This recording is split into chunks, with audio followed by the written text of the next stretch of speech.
Bum bum bum bum bum bum bum bum bum bum bum bum. The Peter Dislike Show. Bum bum bum bum bum bum bum. Apologies to my viewers. I was just trying to live stream, and apparently they're very busy right now because of the holiday weekend, probably.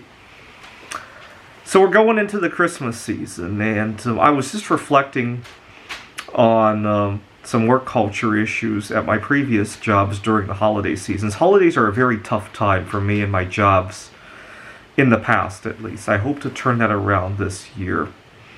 What I've really discovered is that here in America, we have a very me culture, right?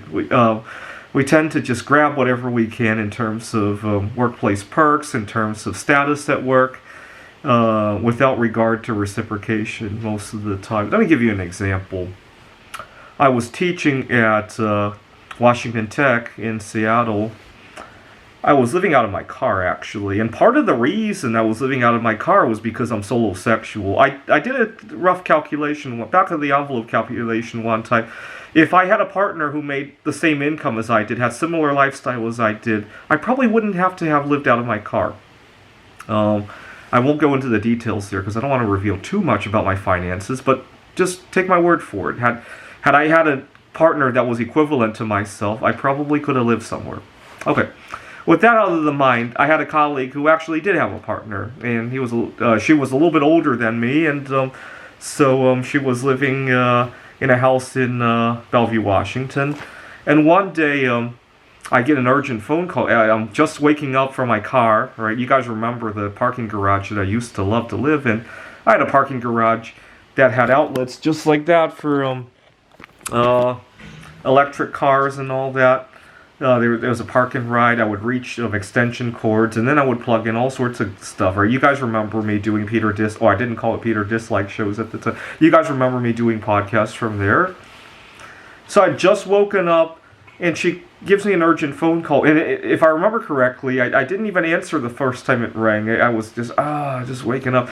And I answered the second or third time.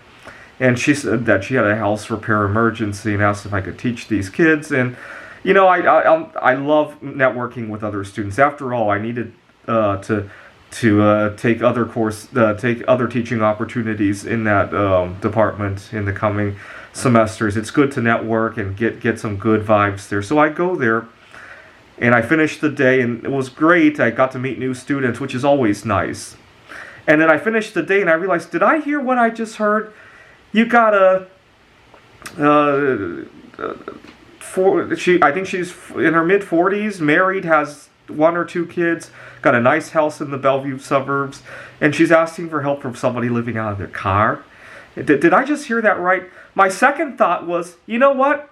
It was a great opportunity to network with these people, but what about when I need some help for some reason? So, for example, the year before that, I was at a conference in Taipei for my computer Olympiad, and one day the student has some kind of emergency with setting up of their homework or something like that, and I answer, and it's like 3 a.m. Taiwan time, and I'm talking on Zoom, and my roommates are annoyed the fuck out, and I had to go out to the street in Taipei, at 3 a.m. I mean, it's safe there, but it's still very eerie.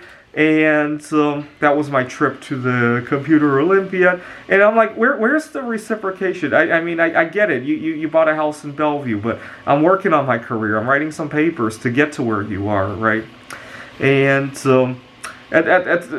a huge... I often feel... Back then, I often feel there's this vacuum cleaner. The people who are popular because of what they do. Family people who are working on their home. Suction wealth from all the other people who do other things that are less popular, right? And it just feels like a huge suction. And unfortunately, it's very difficult when you're the lone voice in the office. And it doesn't help that I'm often not selfish enough to gobble things, right? I have a tendency to think that we're all in this together. Meanwhile, my colleagues are the ones who are suctioning, right? So I need to learn to be a little bit more selfish, and I'm trying to do that this past week. I've been kind of taking it easy and entertaining myself and learning to be a little bit more selfish. This is the Peter Dislike Show. Bum bum bum bum bum bum bum bum bum bum bum. The Peter Dislike Show. Bum bum bum bum bum bum bum.